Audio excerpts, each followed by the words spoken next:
Hi boys and girls, for this activity, you're going to need a pencil, glue, and scissors. Pause the video so you can get your materials.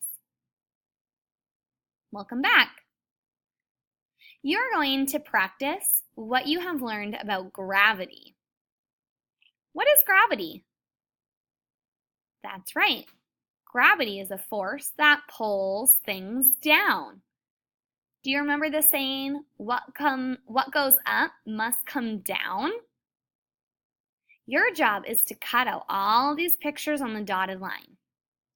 Then you need to figure out, is that picture something that stays in the sky?